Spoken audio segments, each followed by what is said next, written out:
안녕하세요. 반갑습니다.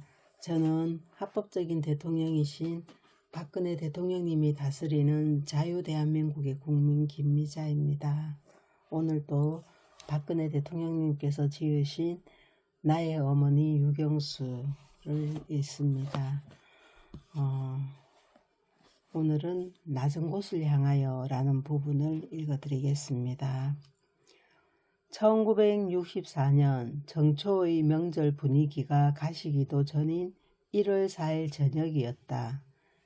일을 마치고 돌아가려는 비서를 유교사가 불렀다. 여길 함께 다녀와야겠어요.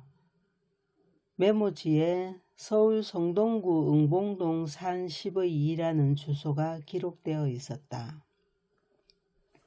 유교사를 태운 지프차는 비원 앞을 지나 성동경찰서 앞에서 금호동 쪽으로 꺾어 비탈길을 올라갔다. 겨울의 7시는 어두운 시각이었다. 날씨가 다소 풀렸으나 영하 10도가 넘는 혹한이 계속되는 밤길은 바람이 맵고 차가웠다. 응봉동 산 10번지가 어디쯤일까요? 행인들에게 물어보았다. 모두 글쎄요 하는 희미한 대답이었다. 같은 길을 맴돌며 지프차가 몇 차례 고갯길을 오르내렸다. 파출소에 물어볼까요? 비서가 말했다. 어디서 왔다는 이야기는 절대로 알리지 말고 물어보도록 유교사가 당부했다. 그리하여 산 10번지를 찾아냈다. 일대는 무허가 판잣집이 다닥다닥 덮여 있었다. 겨우 산 10의 2번지를 알아냈다. 하지만 산 10의 2번지만도 30여 호가 넘었다. 일행은 차에서 내려 판자촌의 꼬불꼬불하게 좁은 골목을 더듬었다. 오영숙 소녀의 집을 아세요? 글쎄요. 우리는 새로 이사를 와서 잘 몰라요. 마을 사람들은 밤에 찾아온 유교사 일행을 슬금슬금 눈치를 살피며 흐릿한 대답만 할 뿐이었다. 캄캄하게 어두워진 골목길은 앞뒤를 분간할 수 없었다. 플래시의 희미한 불빛만으로 낯선 집을 찾기에는 거의 불가능했다. 사모님, 밝은 날 다시 찾아오시면 어떠실까요? 비서가 물어보았다. 머플러로 얼굴을 푹 감싼 유교사는 대답이 없었다. 전신이 와들와들 떨렸다. 11통 일반 반장댁이 어디예요? 그것도 명확하게 알려주는 사람이 없었다. 비서가 밝혀주는 플래시의 동그란 불빛 속에 발을 멈추고 서 있는 유교사의 얼굴에는 잠시 망설이는 표정이 스쳐가는 것 같았다. 그만 돌아가 버릴까? 유교사도 주저했을지 모른다. 하지만 발길을 돌리지 않았다. 유교사가 여기를 찾아 나서게 된 것은 지난 연말 신문에서 가련한 소녀에 대한 기사를 읽었기 때문이었다. 서울 변두리 성동구 산 10의 2 납작한 판잣집 찢어진 천장이 을씨년스럽게 바람에 펄럭이는 방에서 26일 하오 3시쯤 모녀가 국수 한 그릇을 가운데 두고 울고 있었다. 서울 4대 부중 졸업반인 오영숙 17살 오영숙 양이 향악의 불을 끄고 아끼던 교과서를 30원에 팔아 사온 국수라 했다. 국수를 끓여놓고 어머니 한인숙 41살 한인숙 씨와 목매어 우는 오양의 손은 어머니의 어깨를 얼싸안고 있었다. 조선일보 1963년 12월 27일자 기사의 한 대목이다. 이 기사를 읽은 유교사는 찾아가 봐야겠다고 표시를 해두었다. 하지만 연말 연시라 틈이 없었다. 해를 넘기고 연초의 중요한 행사를 대충 치르자 소녀를 찾아 나선 것이었다. 꼬불꼬불한 밤 골목을 몇 차례 이리저리 헤매다가 겨우 막다른 골목 안의 판잣집 앞에 서게 되었다. 마침 늦게 집으로 돌아가던 한 노인이 가르쳐 주었던 것이다. 비서가 대문을 두드렸다. 예쁘장한 소녀가 나왔다. 의아해하는 소녀에게 찾아온 뜻을 말했다. 그녀는 머플러로 얼굴을 감싸고 있는 분이 누구임을 미처 깨닫지 못했다. 들어가시지요. 소녀가 권했다. 전신이 얼어붙을 것만 같아 밖에서 있을 수가 없었다. 소녀가 권하는 대로 유교사는 신문지로 도배한 방 안으로 들어갔다. 입술이 파랗게 언 유교사는 두 손으로 한참 동안 양귀를 감싸고 있어야 했다. 그리고는 소녀의 손을 잡고 착하기도 하지. 어떤 일이 있어도 낙심 말고 꿋꿋하게 살아야 해요. 격려해 주었다. 미리 마련해간 떡과 깨여 상자와 금일봉을 비서를 시켜 전해주고 자리를 떴다. 모녀는 차가 기다리고 있는 마을 밖까지 따라 나와 어둠 속으로 사라져가는 유교사를 지켜보고 있었다. 이와 같은 사례를 흔히 불우한 사람을 도와준 것으로 표현하고 있다. 그러나 유교사는 그와 같은 표현을 수긍하지 않았다. 만났을 뿐이에요. 불우한 사람들을 만나는 일, 그것이 중요해요. 돌아오는 길에 비서에게 일러준 유교사의 말이었다. 도와주는 일이든 만나는 일이든 여사는 불우한 사람을 방문해서 격려해 주는 일에 끊임없는 성의를 다했으며 청와대 안에서도 지속적인 생활의 일환으로 꾸준하게 계속된 것이다. 그것도 은밀하게 행해지기 일쑤였다. 청와대 출입기자는 물론이거니와 때로는 경호실에조차 알리는 일이 없었다. 뒤늦게 유교사가 나갔음을 알게 된 경호실에서는 당황하게 되는 경우가 한두 번이 아니었다. 누가 나를? 항용 유교사가 쓰는 말이었다.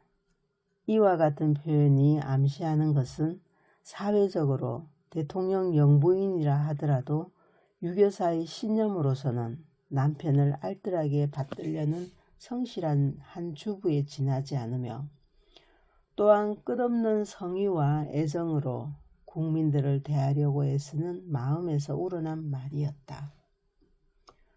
1961년 9월의 어느 날 신문에 아기를 낳은 불쌍한 산모에 대한 기사가 실렸다.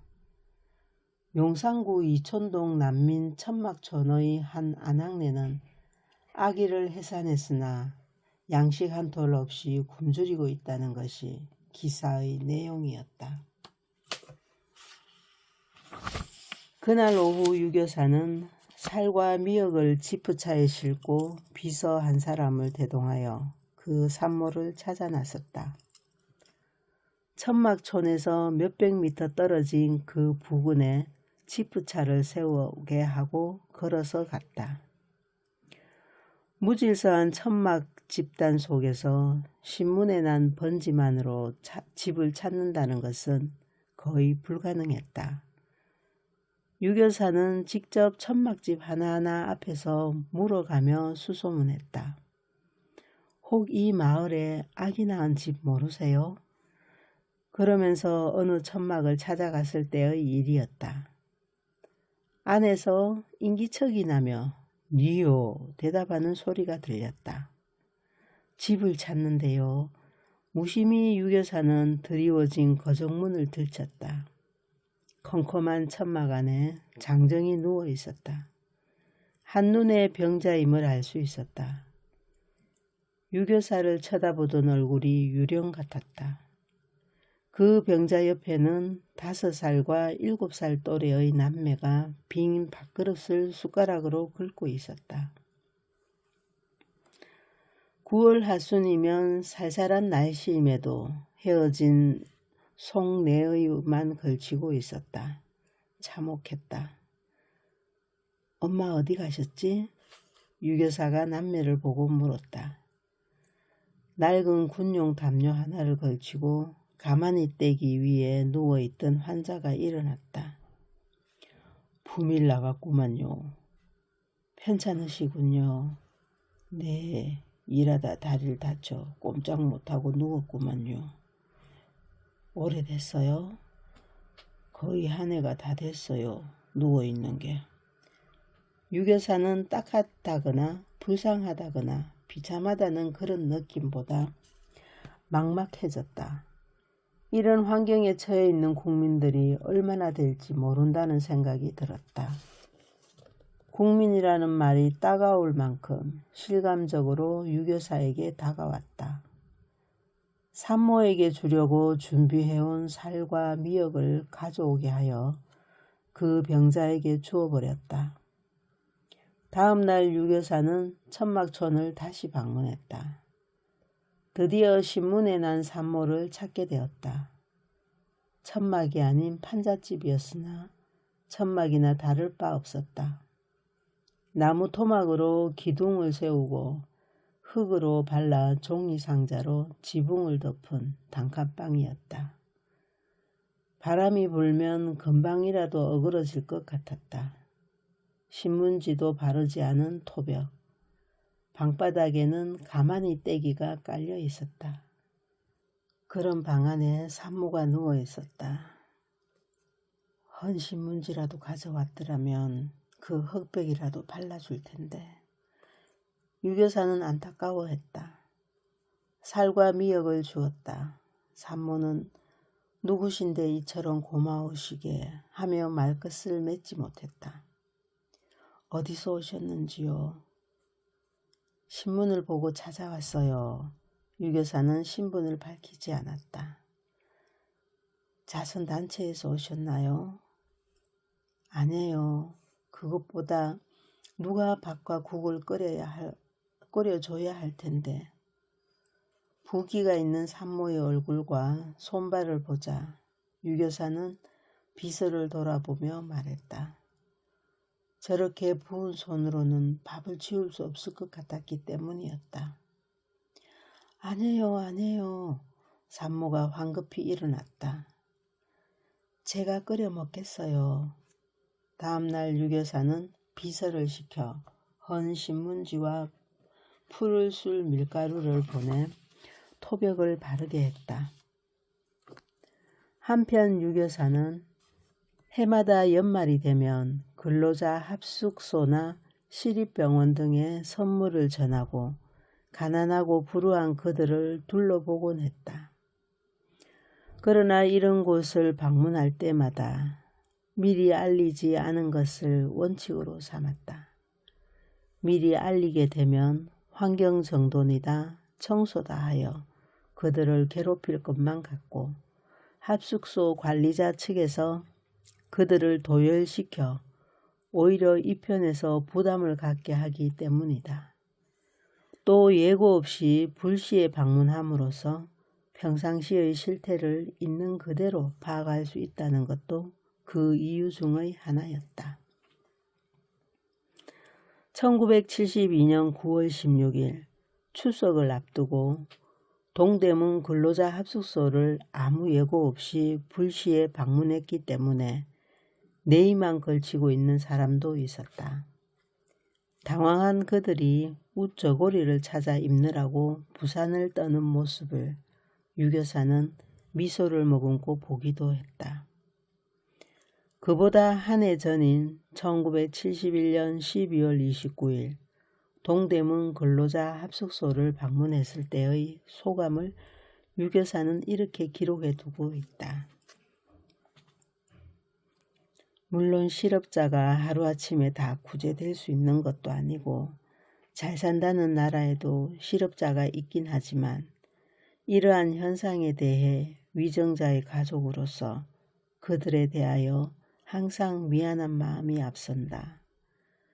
그런데도 그들이 나를 진정으로 반겨주는데 깊은 감동을 받았다.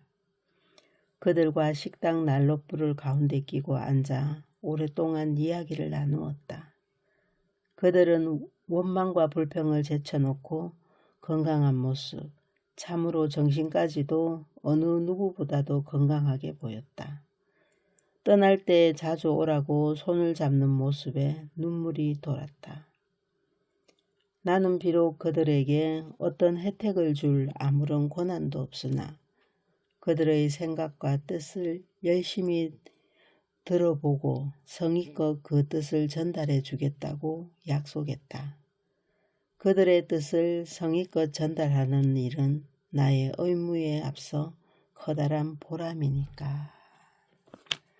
네, 오늘 제목인 낮은 곳을 향하여는 여기까지입니다. 정말 그때 당시 우리 국민들이 우리나라가 얼마나 경제가 어렵고 힘들었는가를 여실히 볼 수 있었고요. 그런 국민들을 바라보면서 국모 입장에서 정말 마음 아파하시며 조금이라도 어떻게 하면 도움이 될 수 있을까를 늘 생각하시면서 또 이렇게 직접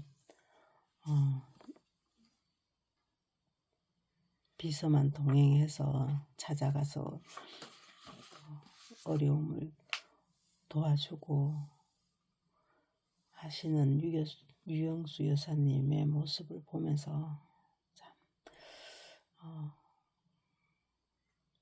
감사한 생각이 들고 또 마음이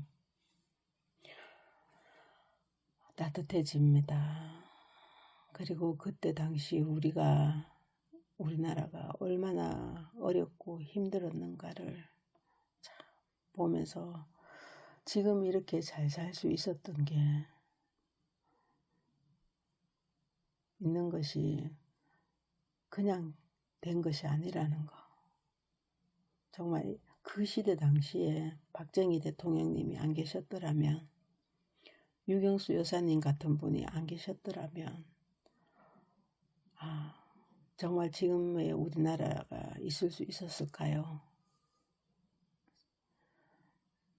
생각하면 생각할수록 이 박정희 대통령님과 유경수 여사님이 그때 당시